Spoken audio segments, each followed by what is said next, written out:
Let's continue exploring the universe within art and the art behind Redstone. I'm your host, OmLedu, and in this video, we're going to be looking at how to make random number generators in Minecraft.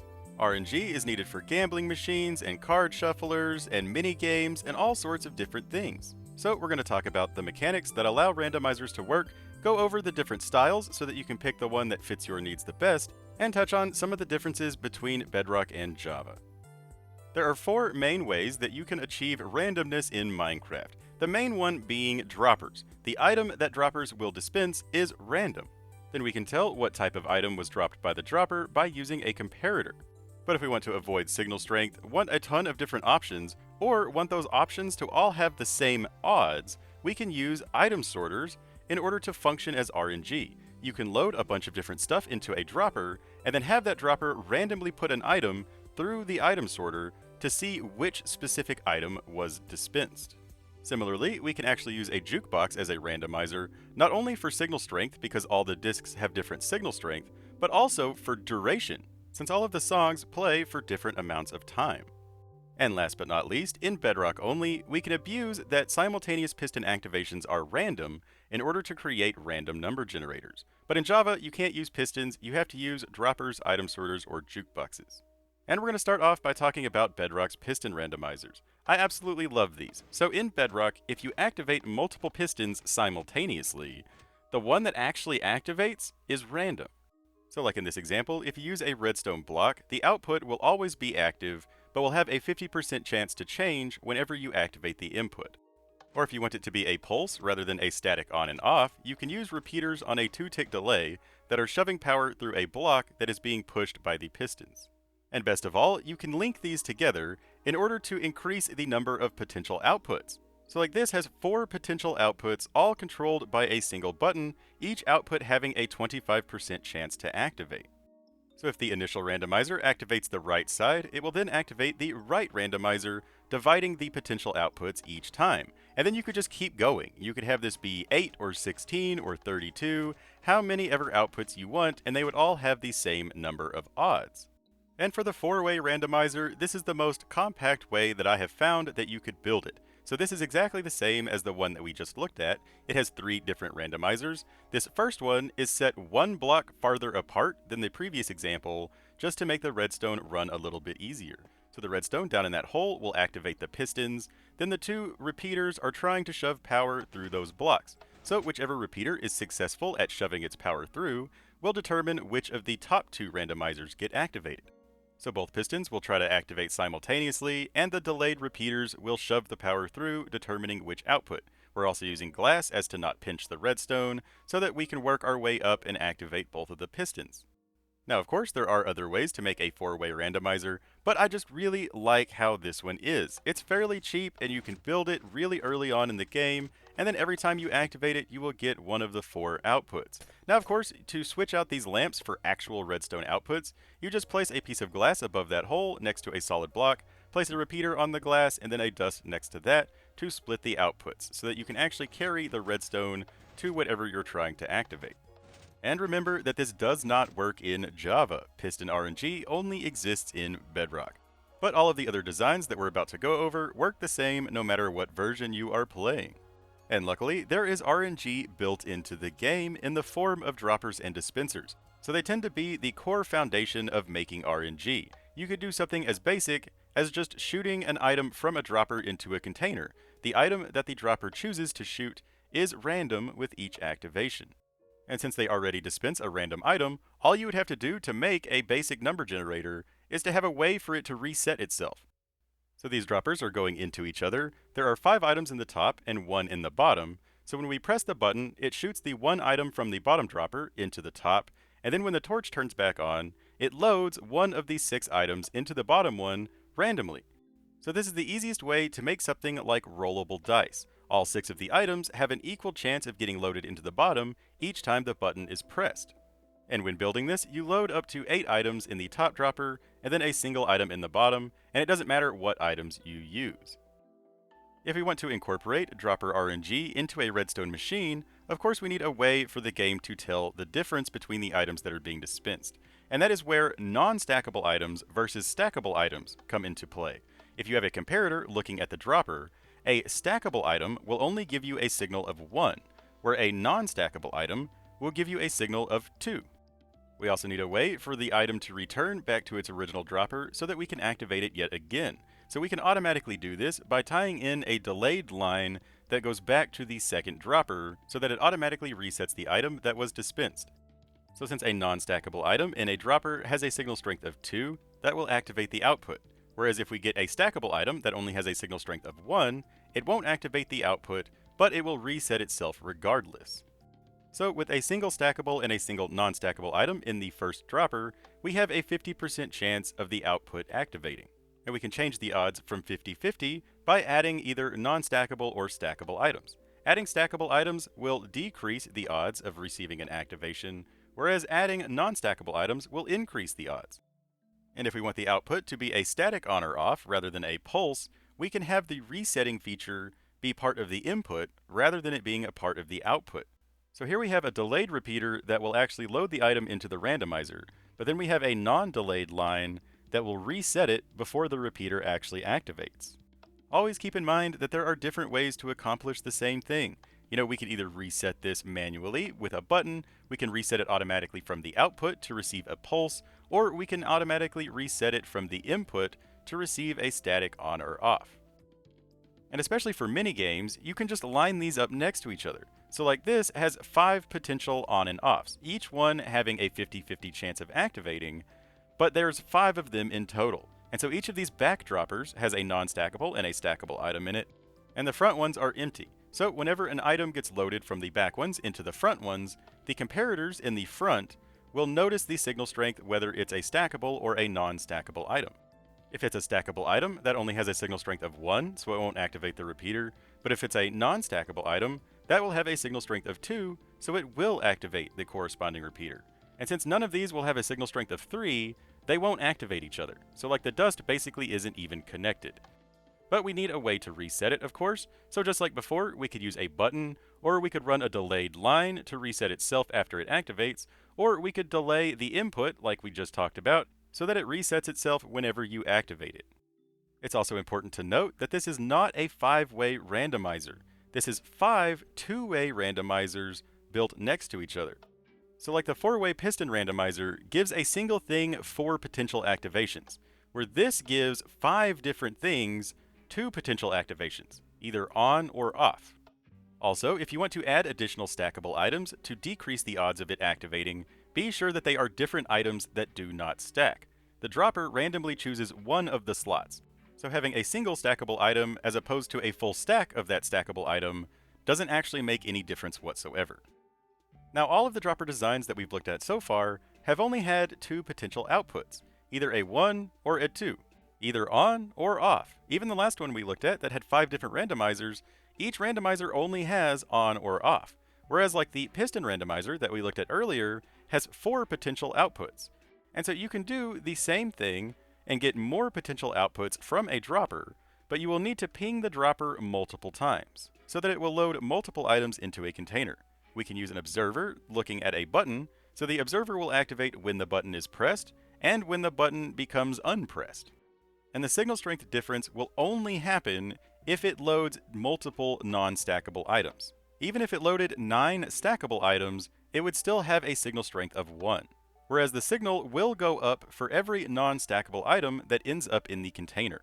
So like here, 2 non-stackable items in a dropper have a signal strength of 4, whereas 2 stackable items will still have a signal strength of 1. And of course, we will still need a way to reset the items back into their original dropper. Generally, to do this, it's easier to use a hopper, since the hopper will automatically load all of the items no matter how many times the dropper was pinged. But the hopper also only has 5 slots. So you could always use a dropper going into a dropper and ping the second dropper the same number of times as you pinged the first one, or you can use a locked hopper that when it unlocks, will drain the items back to their original position. It's also important to note that each output will not have the same odds of activating. Like if you have more non-stackable items, it will increase the odds of the farthest away comparator activating, but it will decrease the odds of the repeater closest to the comparator, because there's fewer stackable items to choose from. And even if you have the same amount of stackable and non-stackable, it will just increase the odds of the middle repeaters activating. And of course, just like we did earlier, you can automate the resetting of the hopper either from the input or from the output. Not only does pinging the dropper multiple times give you the option of additional outputs, but it also gives you a greater control over the odds even if there's just a single output. As an example, if you're just pinging the dropper a single time, then you're looking for a single non-stackable item in order for it to activate. So if you have 6 stackable items, the odds of it activating are 1 in 7. Whereas if you're pinging the dropper 2 times, you're looking for 2 non-stackable items for it to activate. So even with a single stackable item, the odds of it choosing a non-stackable from the first ping is 2 out of 3. Then the odds of it choosing a non-stackable from the second ping is 50-50. Or if you have 7 stackable and 2 non-stackable, the odds from the first ping is 2 out of 9, then the odds from the second ping is 1 out of 8. And so those odds are extremely low for you to get 2 non-stackable items. So especially for things like a lottery, where you want the odds of it activating to be really low, if you're just pinging the dropper a single time looking for a non-stackable item, the best those odds can be are 1 out of 9. Whereas if you ping the dropper 2 times and it's looking for 2 non-stackable items, those odds can be like 1 in 30 or 1 in 60. So again, if you increase the number of pings that the dropper receives, not only does that give you more potential outputs, but it also gives you more control over the odds of the machine, allowing you to make activations that are extremely rare. Now, if you actually want to make use of having multiple potential outputs, you will need to be able to separate them based on signal strength. So you can either build something like this, which is really similar to one of my previous videos on how to separate multiple signal strengths into individual outputs, or especially if you have a lower number of potential outputs, you can just use repeaters to lock delayed repeaters before they can get their signal through, which is exactly how this example works. So let's break it down. This left section on the diamond blocks is actually locking the comparator so that it doesn't send a signal until the hopper has the correct number of items in it. Without that section, the comparator can actually give you multiple different signal strengths because of the delay in between the times that the dropper is activated. And since we want the comparator to only activate a single time once all of the items have ended up in the hopper, we can just lock it until those items are ready. We can use a non-delayed repeater and then a delayed repeater to keep that comparator locked until all the items are in the hopper. And then we want the same sort of thing when we're resetting the items back into the dropper. We want to lock that comparator as soon as we unlock the hopper so that the signal strength doesn't gradually go down as items get drained out of the hopper. Which then brings us to the section that actually separates the signals based on strength. And all this really is a delayed repeater that is being locked before it gets to activate by a repeater that activates from a higher signal strength. So like this delayed repeater right here got locked before it could actually send its signal, whereas this delayed repeater did successfully power on because the signal wasn't strong enough to activate the repeater that's trying to lock it. And when we press the button to drain the items to reset the dropper, it will lock that comparator so it won't activate that first lamp. Similarly, when we activate it, it will also lock that comparator until the items are ready, and we only got a signal strength high enough to activate the very first line, so that repeater didn't get locked. You could even continue to activate it without actually resetting the dropper. So this could be a random counter of sorts, where every time you activate the input, it goes up by a random amount. But if we activate it so that the final one will activate, we can see that each of the sideways repeaters will lock the delayed ones before they're able to send their signal through, so only the third output will actually be active. So the repeaters on the main line correspond to the signal strength of the non-stackable items, which then power repeaters that will lock the delayed repeaters of the lesser lines. And of course, we could automate the drain resetting process just like we went over earlier, either from the output so that it's a pulse, or from the input so it's a static on or off, whichever you need. And I know that this one may be kind of confusing, but that's why we have this design. Not only are all of the outputs built the same, but this one also will ping the dropper 4 times. And since we're pinging the dropper 4 times, that means that we have 5 different potential outputs. The previous design was more compact, but when you have a large number of outputs, this design actually becomes cheaper. Plus, this design is easier to remember since all of the outputs are exactly the same. Now, since we're pinging the dropper 4 times, we need to lock the comparator for a longer amount of time, which again is this diamond section. So each of the observers is pinging the dropper 2 times, so we will end up with 4 items into the hopper. Then the output section will separate out different signal strengths and give you a single output. The way this works is if you have a signal strength of 1, then it will activate this bottom repeater, which will turn off this torch, which will turn on this torch, which will then turn on the lamp, or the output. But if you have a signal strength of 1 higher than 1, so 2 or greater, then it will activate this top repeater, which will prevent this torch from ever turning on. And the top repeater needs to be set to a 2-tick delay, so you need to poke the top repeaters a single time. So we're just going to activate this so that we can look at it and see how it works. So see here, we have a signal strength of 3, so this first section has the top repeater active, so it prevents this torch from getting turned on. But the signal strength of 3 right here, it's not strong enough to actually turn on that top repeater. So we get that lamp to turn on because that torch is turned on. And just like before, pressing the gold button will not only drain the hopper, but also lock the comparator so that you don't get multiple signal outputs as it drains. So this is a 5-way randomizer that have 5 different outputs based on how many non-stackable items get dispensed into the hopper. And like we mentioned earlier, each output does not have the same percentage chance to activate. Even though there are 5 outputs, they do not have a 20% chance each. It's always skewed on like a bell curve, based on the ratio of stackables versus non-stackables in the original dropper. So if you have like the same amount of stackables and non-stackables, it's basically always going to activate somewhere in the middle. Since to activate the farthest away lamp, you will need nothing but non-stackables to end up in the hopper, or to activate the first lamp, you will need no non-stackable items to end up in the hopper. And so you can skew this toward one side or the other by increasing the number of stackables or non-stackables. So if you have way more non-stackables, it will activate on the higher end more often, and the odds of it activating the first lamp will be even lower.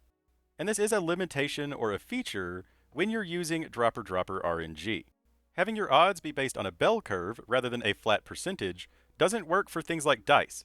Dice have the same chance to get each different number when you roll the dice. But it's perfect for like lottery systems, where the jackpot should be super rare, but the other ones should be more prevalent.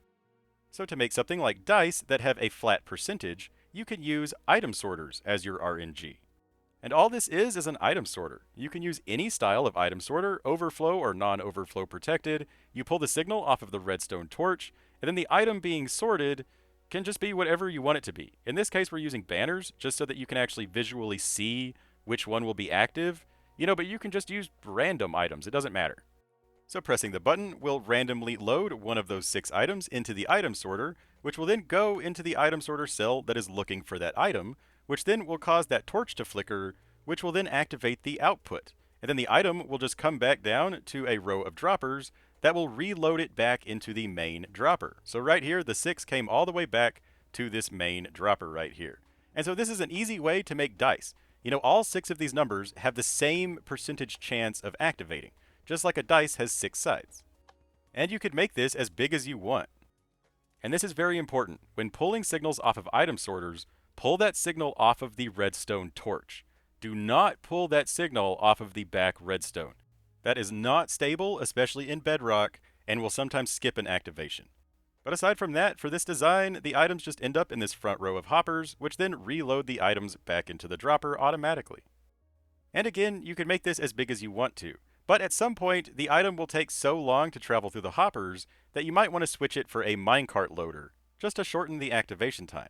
This can also be kind of expensive with all the hoppers, whereas this last design functions basically the same way, but it uses a jukebox to determine the random signal strength. So just like before, the dropper will dispense a random disk into the jukebox, which will then give you a corresponding signal output. Each disk has a different signal strength, so there are 15 disks and 15 potential signal strengths. Not only that, but each disk has a different duration, so this can be a randomizer not only for signal strength, but also for signal duration. Some of the songs last for like a minute, some of them last for like 3 minutes, some of them last for like 4 minutes. So you can use this as a randomizer for a timer. And if you wait for the disc to stop playing, it will automatically unload itself from the jukebox using the hopper that is underneath it, just like in an automated jukebox system. You could always poke the jukebox to remove the song, but if you allow the song to finish playing on its own, it will depower the hopper, which will then drain the disc, loading it back into the dropper system. So you could also automate this, just like the automated jukebox system works, and then it would keep looping infinitely, giving you a different activation each time a song finishes. But if you don't want to utilize the difference in the song durations, you can use a minecart hopper underneath the jukebox, which will automatically pull the disc out of the jukebox as soon as it's loaded in. So this removes the duration, and you're left with only the differences in the signal strength of each disc. And so this is really, really nice. If you have a disc farm, this can be one of the best and easiest ways to make random number generators. Just look at how compact this is compared to some of the other ones that we've looked at. You know, like this item sorter one is absolutely huge and expensive, whereas this is super compact, especially if you have the discs that have the lowest amount of signal strength, because then you don't need your output line to be very long at all. And this also has flat odds, just like the item sorter one does. You have the same chance of each one activating. So this could be a dice. If you had 6 different discs, then you have a dice. Now, if you want to separate out the signals, again, we would just use this section right here that we went over earlier that separates out signals based on signal strength. So we would just attach it to the comparator in the back here, and now every time we loaded a disc into the jukebox, we would get a different activation. Now, one thing is you might want to add some way to automatically load the disc from the bottom up into the top dropper, because the way it is now, you'll never get the same activation twice because the disc will stay in the bottom dropper until it's activated again. But that would be as easy as adding a comparator and an observer. You know, or maybe you want to keep it that way so that it's random, but you can never get the same thing twice. And then to separate out these redstone torches, you know, you could just do something like this to separate out 6 different lines. But that's all we got for this video. I really hope you enjoyed it, and I hope it made sense. Let me know down in the comments what you did or didn't like about this video, or if you have any questions, confusions, or requests. I will do my best to help you out. I will also probably tutorial out some of these randomizers in the near future. This video was just getting kind of long, so I figured I would leave it as an explanation guide rather than a build-along tutorial. And if you like this video, don't forget to like, favorite, share, and subscribe. I can't keep making these without your support, so thank you so much. Be sure to talk to me down in the comments. I would love to know what's on your mind. Or if you don't know what to say, just tell me hi. But again, thank you so much for watching. I really hope you enjoyed this video. I hope to see you again soon, and until then, I've been your host, OmLedu, hopefully showing you a redstone trick or two, and reminding you, as always, don't forget to have fun. Bye-bye!